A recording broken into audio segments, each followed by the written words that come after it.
Hello, everyone. If you're joining us, it's Kylie Davis from the Proptech Association here, or Proptech Australia, I should say. Sorry, get my words right. Yep. Great to see you all. David and I have just been having a very in-depth conversation behind the scenes to make sure I know what we're talking about today.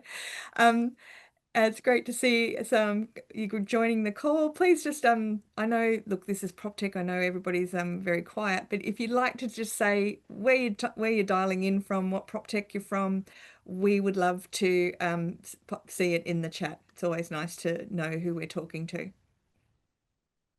We'll just give everyone a minute or two to get sorted out, and then we will kick off. We've got a great conversation to be had today. All right. Everybody's very quiet. PropTech. Hello, Anita. Oh, of course. Yeah, of course. Thanks. Anita's joining us from Adelaide. Nick Greenway, thanks. Hey, Nick. Great to see you guys joining the call. Hi, Eric. Eric, hi. Thanks for joining in. Well, look, we might kick off. Kylie Davis, President of the Proptech Association, here with David Howell from Dynamic Methods and Forms Live. And we're going to be diving into a very juicy technical chat on MCP and model context protocols and how we can use them in Agentic AI in real estate.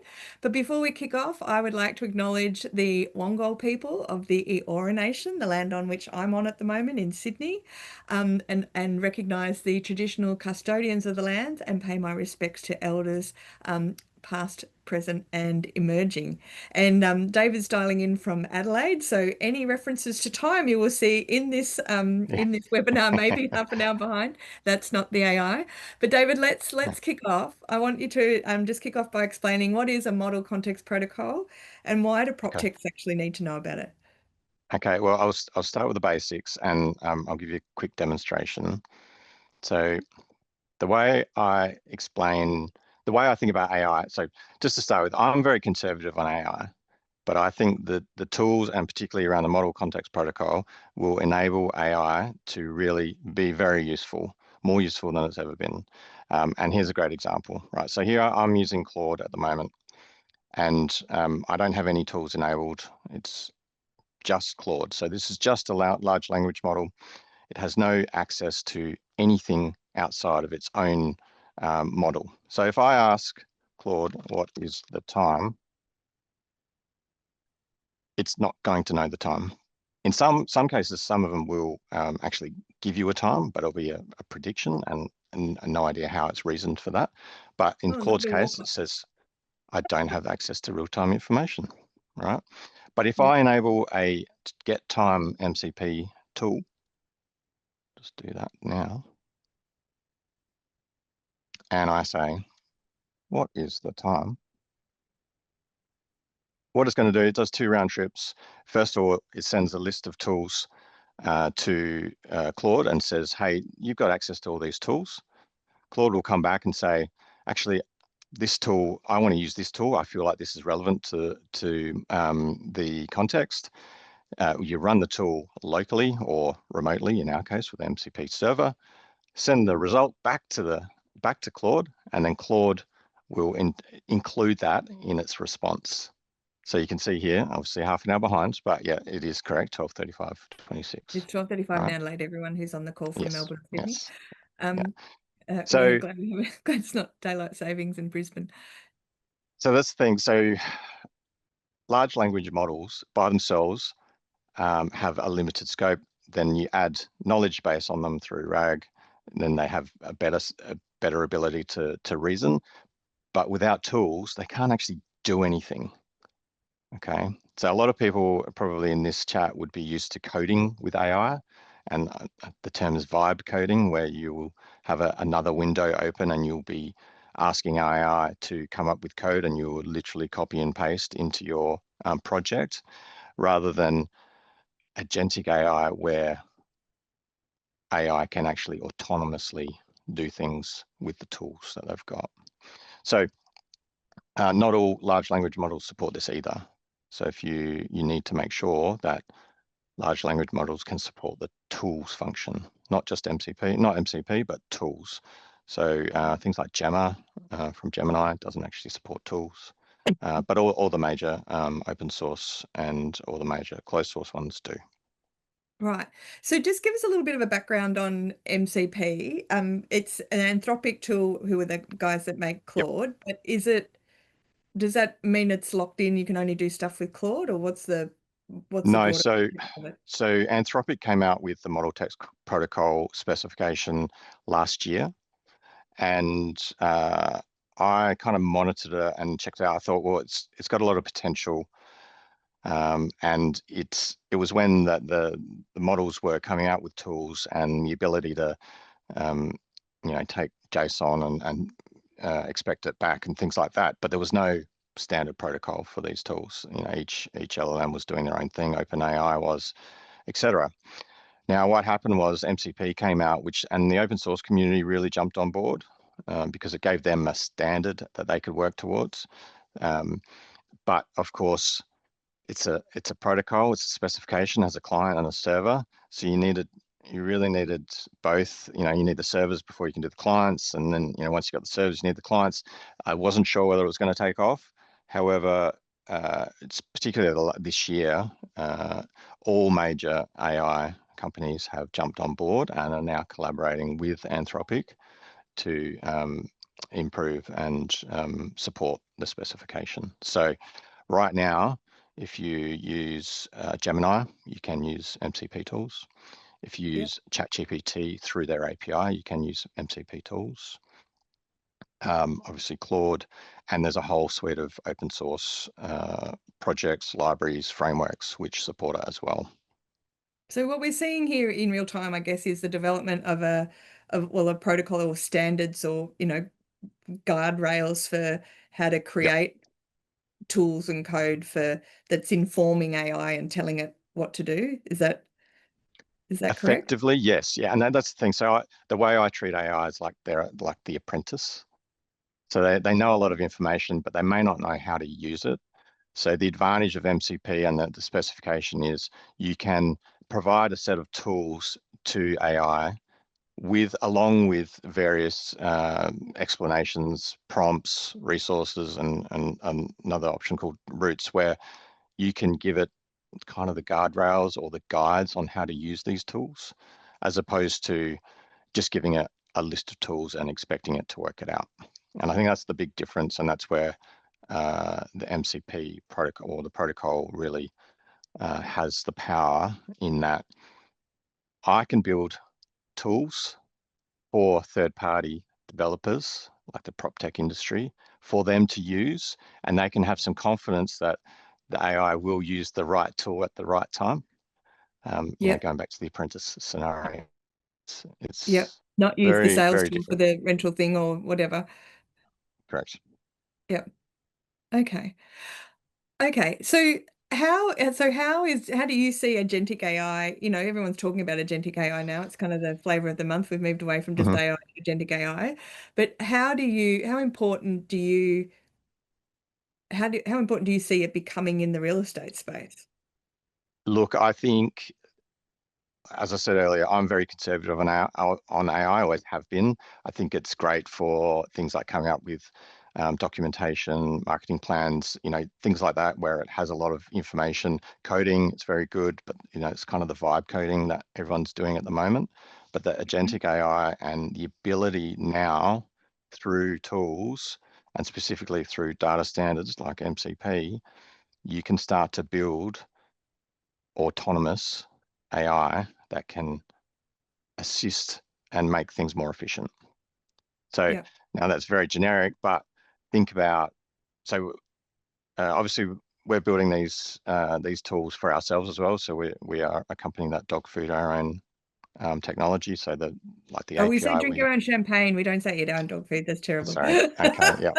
Well, the API we built for third parties, the same API we use, and so we're API first driven, and that goes the same with AI.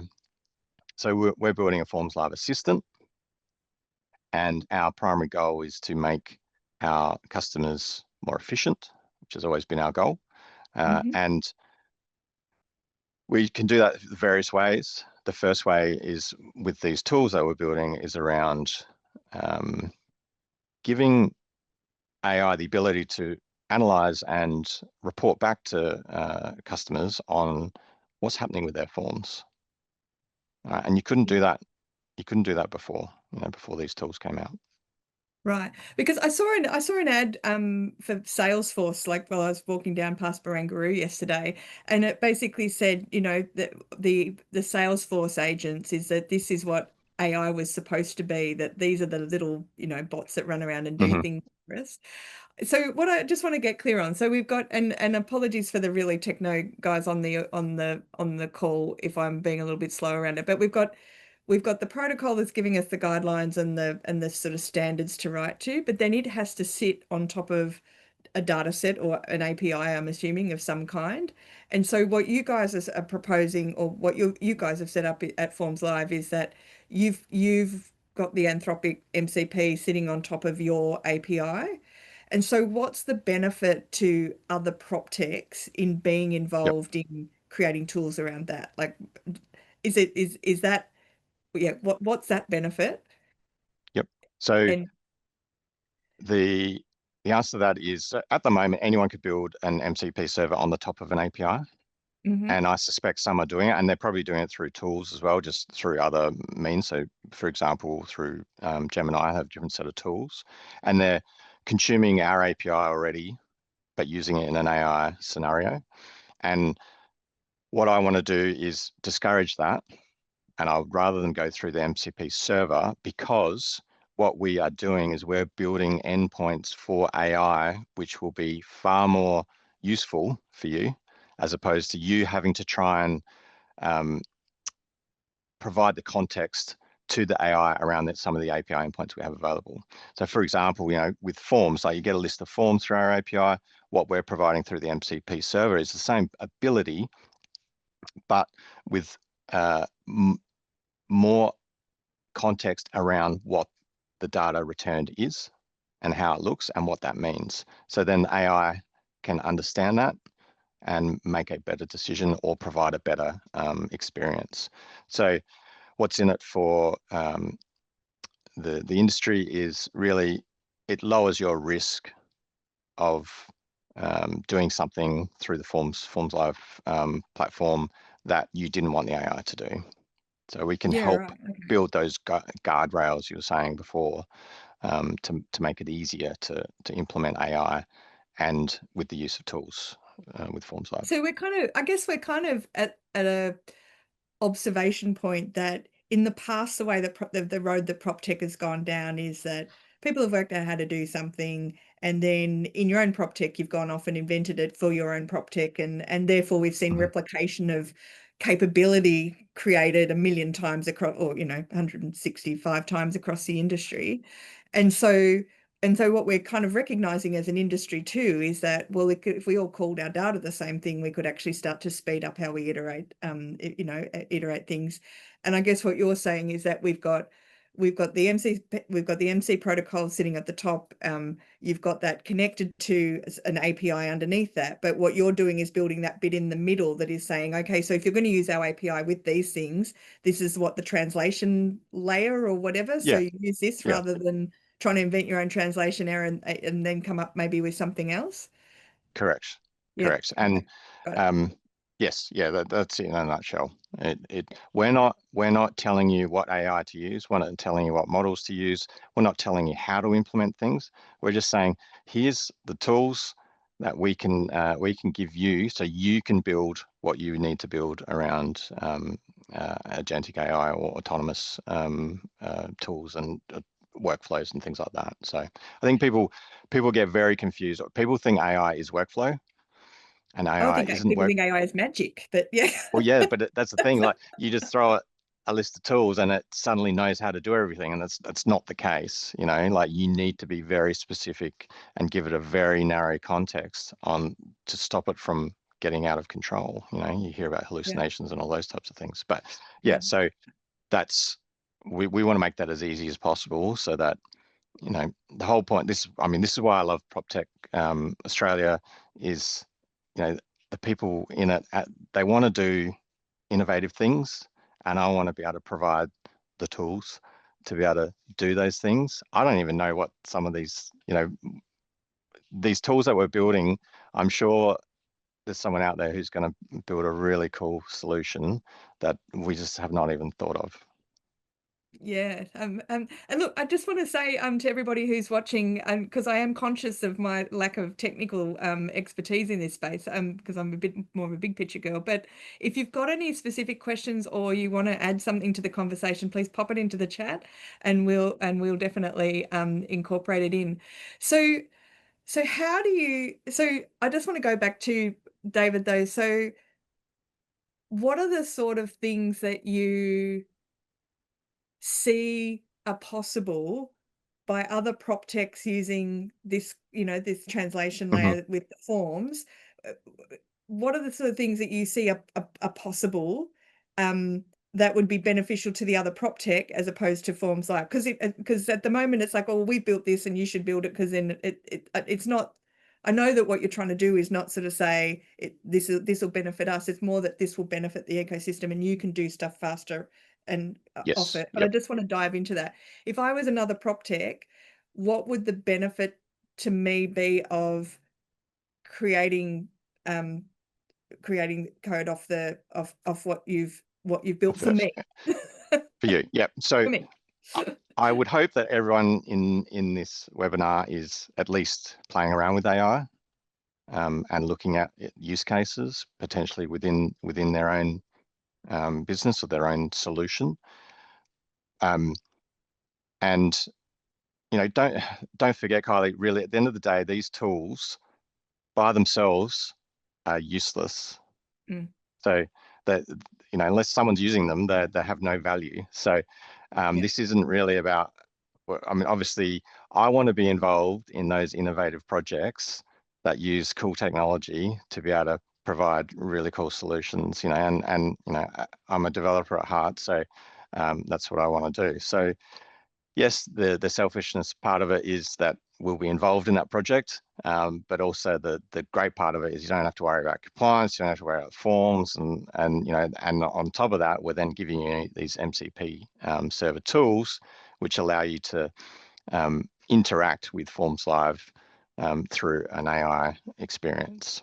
So yeah, and that could be like what we're doing with having a mobile assistant, and think about remote assistants. It's the same sort of virtual assistants, the same scenario. Some of those tasks that they're doing are repetitive tasks, and they're doing that for efficiency reasons. Some of those will be taken over by agentic AI. It's Mm, inevitable. So, but for example, Forms Live Assistant will, in the morning when you speak to it, it will tell you, give you a kind of a headline summary of what's happened over the last 24 hours, and what forms are out for signing, and do you want to follow up? Well, let's say there's a form out for signing for Anita, and that form has been, AI can analyze that and say, hey, this is a rental agreement. It hasn't been signed. Most rental agreements get signed within 24 hours. Perhaps you should give Anita a call.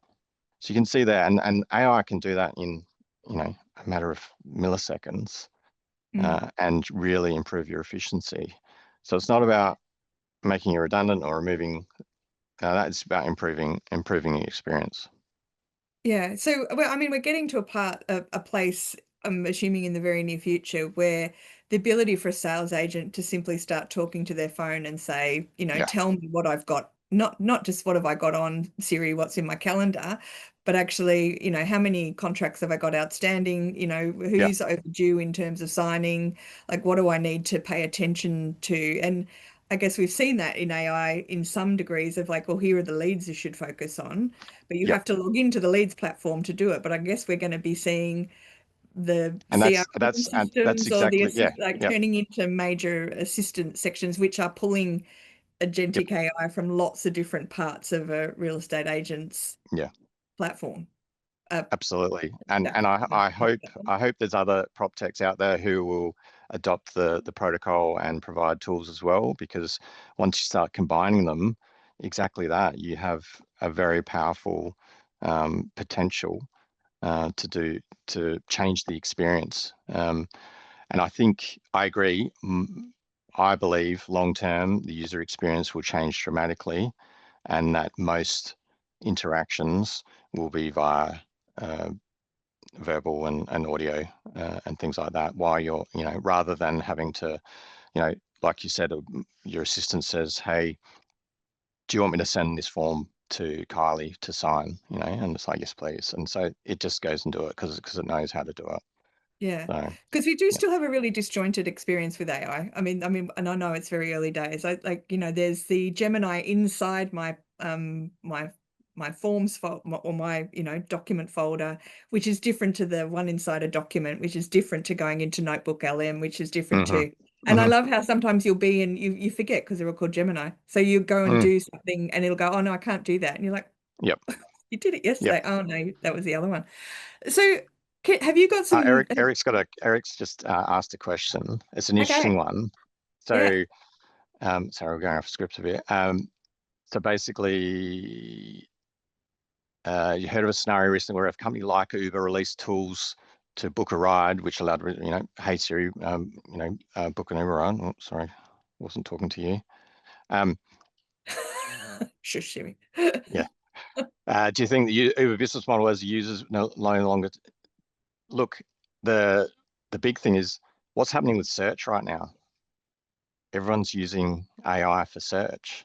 Web search has changed dramatically or is changing dramatically. And for that exact reason, that you're interacting in a different way. So is the risk of losing eyeballs on our products or something to worry about? That's a very good question, Eric. That's a very good question. I don't have a lot of consumer eyeballs on my products, so I probably don't need to worry about it, but there are certainly others out there that do. I I think, But that's a paradigm yeah, shift, isn't it? Because why yeah, do we yeah, measure eyeballs? We measure eyeballs on our sites or on our products because that is the way using, version whatever that we recognized how to identify was this the right, was this valid or interesting? And so yep, if it was if it was interesting, was it valid? And if it was valid, did it answer the question? And if it answered the mm, question, like, that's where we move people down the funnel. But we're getting to a point where with AI, where, well, look, the question got answered or the task got done. So does it matter mm, about the eyeballs? Like this number of people engaged on the AI, this number of people got the answers they wanted and did the thing that they needed to do. So it's almost like yep. speeding or compressing the whole thing quite a lot, quite quickly. Yeah, well, I mean, look, listing portals are going to have to embrace it because I assume you're probably already starting to see a lot of AI scraping, and um, yeah, in my opinion, you should be embracing things like this because you could use AI. You could have a consumer who's using AI to search for property. I want to find a property in Adelaide that has these characteristics, and it uses a tool to find it. Um, it's definitely on the cards. So can you give an example of a specific workflow? I'm kind of just envisioning suddenly this future where I basically say to AI, find me, the best properties that are 3-bedroom hmm townhouses close to the water. And it tells me where they are from all of the portals, not just based on my personal preferences, not just the red team or the green team. Um, so you've recently introduced MCP to Forms Live. What's it allowing you to do that you couldn't do before? So tell the time, I get, but what other things yeah. are So how's look, it? I can give. Don't know whether I can give another demonstration around forms, but we've got a pilot group, and anyone who wants to join, please reach out to me on LinkedIn, and we can join up. It will give you staging access or sandbox account to our Forms Live platform, along with the ability to connect to our MCP server. So you can play around and try those tools out for yourself. Now, what we're doing, our first stage is really around read-only type tools and more around the metadata of the forms as opposed to the content of the forms. Now, the biggest fear, and one of our questions we were talking about, Kylie, was around fear. What do people fear? everyone fears AI. Everyone fears about data. That there's going. Are you using data to train? Are you using data this? Can it scrape all this? And what we're doing is making sure that we're very safe and secure around that. So having a sandbox account and being able to play around with these tools, which, like I said, are read only at this stage. So if I were to jump into my demonstration, I'm just going to turn on the tools. So I've only got a few tools here. I've got get templates, get forms by address, get forms by agent, get remote signing status, and get form by name. So I'm just going to ask it a question. I'm going to say, do I have any forms for 48 Gordon Road? Park.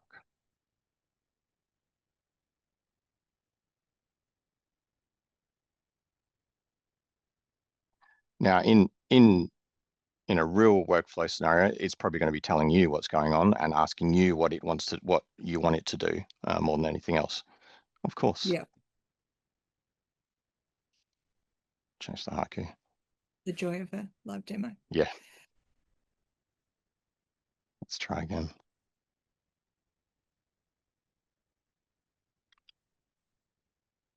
Apart from, what have been the biggest, did you type it right? Didn't put a typo in it.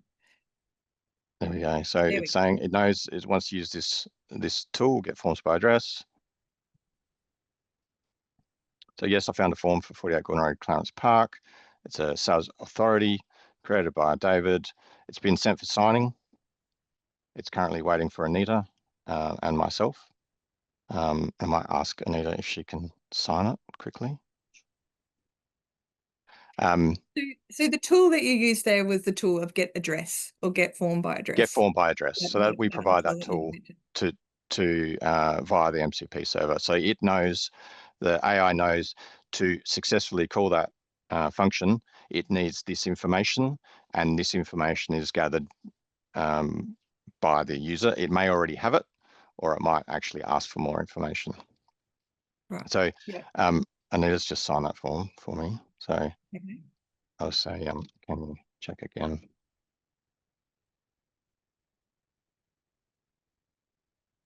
Yep. Still asking permission. We like that. It's going to try, and this will be interesting whether we're going to work on that one. Oh, here we go. There we go. It's a live demo, folks. Yep. So Anita kind of has completed and successfully signed it. That's UTC time. That's interesting. Fantastic. Yep. Yeah. So, and it's now waiting for me. I've not yet signed it. Yeah, fantastic. Okay. So yeah, what were the very, biggest very simple challenges example. so what were the challenges that you, what were the biggest challenges that you had in introducing it or setting it up? So as everyone would probably agree, the biggest challenges we have around these types of tools is around security. So authentication, authorization, and all those types of things. So that is something that we're obviously very serious about. So that's why we're offering a sandbox account only at this stage. Yeah, that, as usual, that's where all the time gets taken to make sure everything is safe and secure. Yeah. Okay. So how are you going to support the PropTechs that are being involved in it? Like, what if people want to iterate within your sandbox, how are you going to work with them? So basically, the first thing, as you join up, you'll get a survey and would ask how you plan on using the tools briefly, or what experience you have with AI. Like I said, then you get set up with a sandbox account and the ability to jump in and get started straight away. So there's nothing stopping you from there. Then we're really looking for constant feedback on what other tools you want to be able to use. What's the use case that you want? How can we help you make those tools more useful for your scenarios?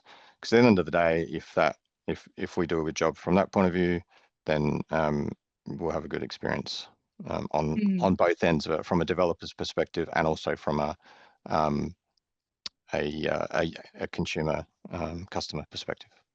Because I can imagine that this would be quite valuable in terms of CRM reporting, or in terms like, or just reporting how what agents and principals or PMs are seeing on a daily basis. But then the step after that then becomes, okay, so reporting on this, now you need to do that, and this is the Yeah, and that's exactly it. Like AI right now is you very need good to at do that analyzing. It's good at summarizing.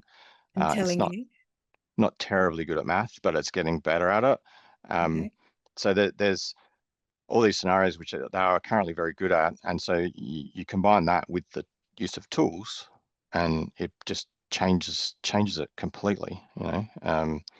And yeah, it for example, we're looking internally at our dev team.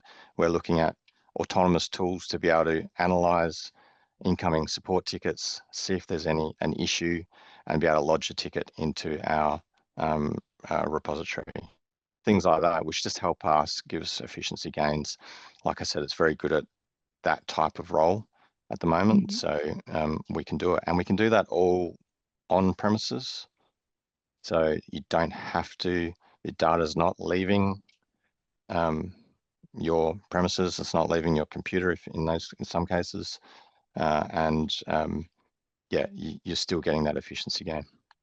I think Yeah. Salesforce said they're not hiring any more developers because they've got a 30% performance gain out of them by vibe coding and using AI. So it's Wow. interesting.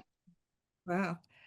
Um, so Rob, I saw that you put your hand up, so I don't know if that was a mishit, but if anyone's got any questions or any comments that they want to add into the chat, please let us know. David,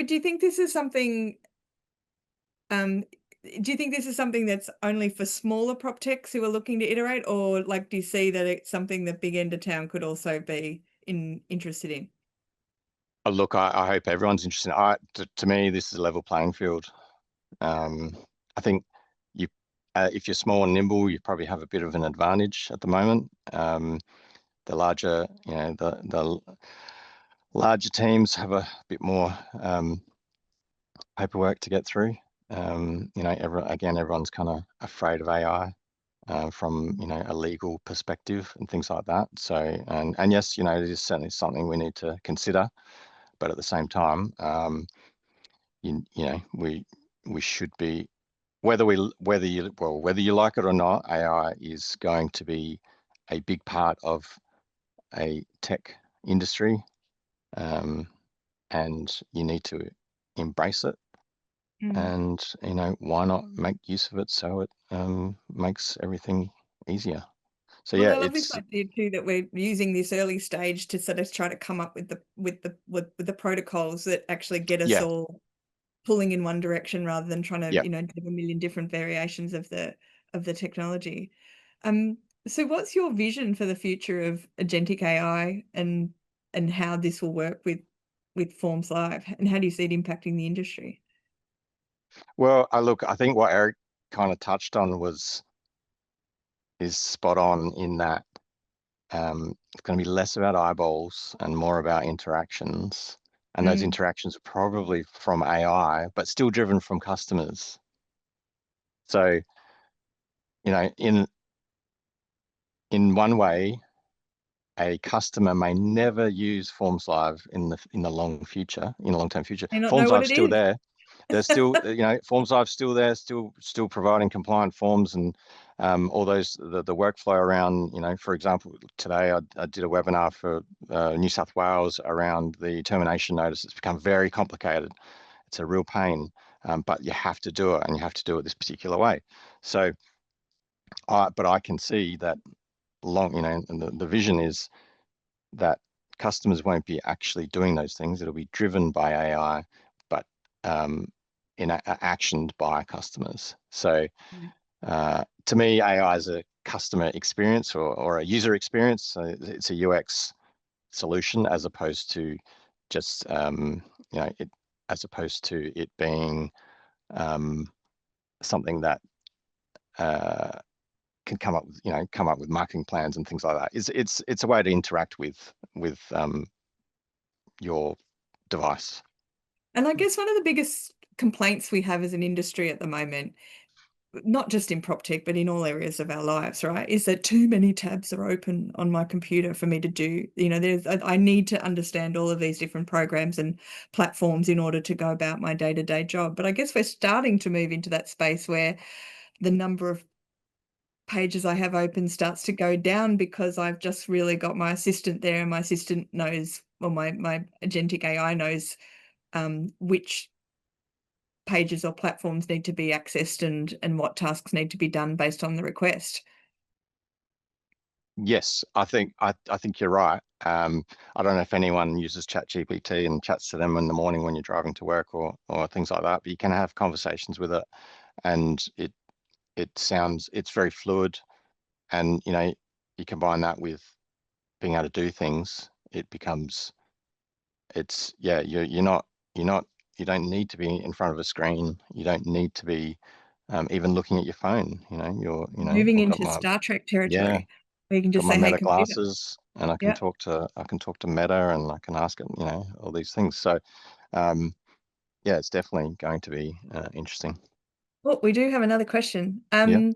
Should we catalog our MCP tools as an industry so we can connect our tools together better? And how can we design them to be more interoperable and make them speak the same language? Another great question from Eric. Thank you. Yes, look, that we obviously think very similarly, because that is something that I've been wanting to do, is to have a catalogue of Australian MCP servers. There is a number of websites out there that um, do have all sorts of MCP servers that you can use. Most of them around dev tools, so GitHub and GitLab and things like that. But there's I think, but with the advantage with MCP is it kind of creates that standard, so the interoperability to a degree. Um, and so the AI helps you speak the same language anyway. So if you adopt the standard, I think it will help solve that problem anyway.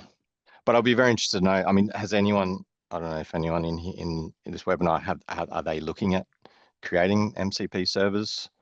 Have they used any client tools yet? Great question for the group. We've had Jeff and Robert both put their hands up, but haven't had any questions come through.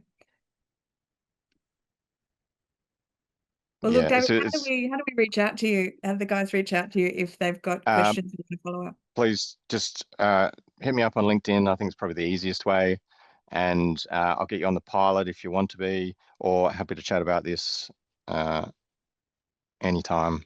Like I said, uh, I until recently I was very conservative on AI, and I think this is going to be the turning point for useful development of AI solutions.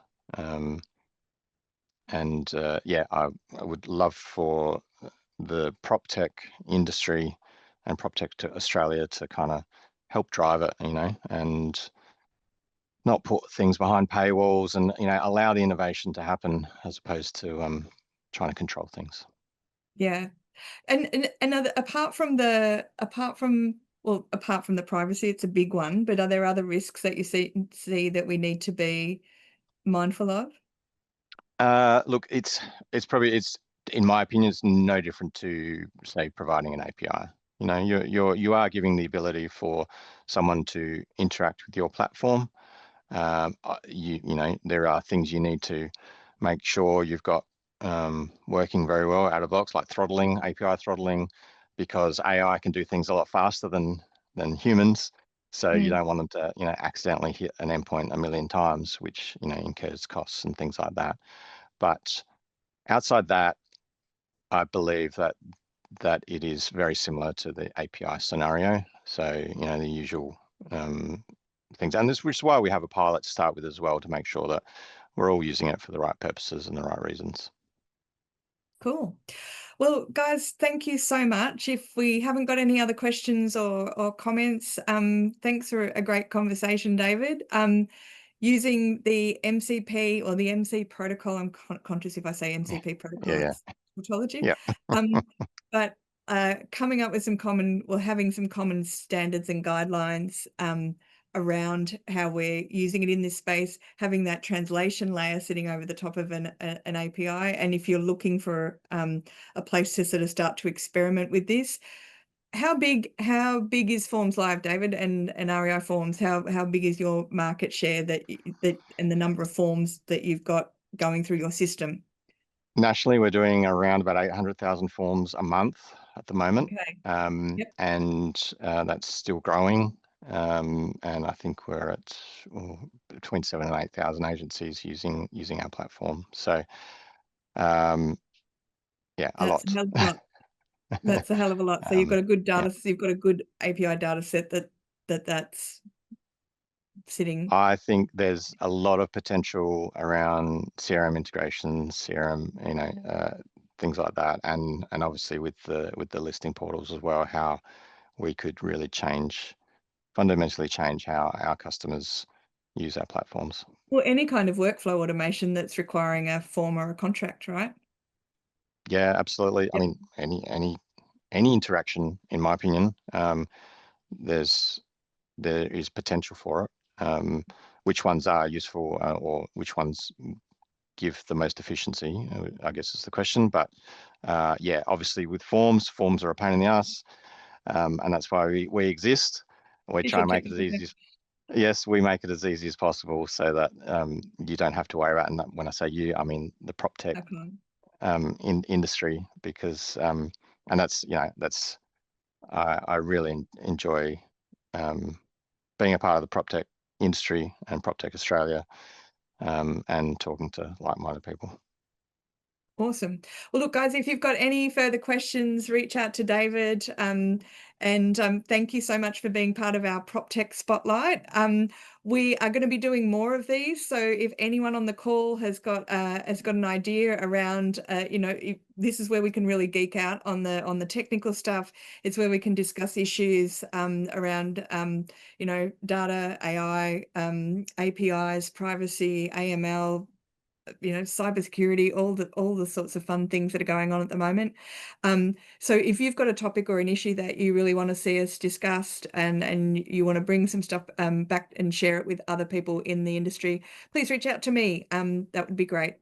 Thank you so much for everybody on the call. Thanks, David, and thanks to Dynamic Methods and Forms Live. And looking forward to seeing everyone at the PropTech Awards on the 3rd of July. We will be announcing finalists tomorrow. And looking forward to that. See you guys. Thank you. Thanks, Kylie. Thanks, everyone.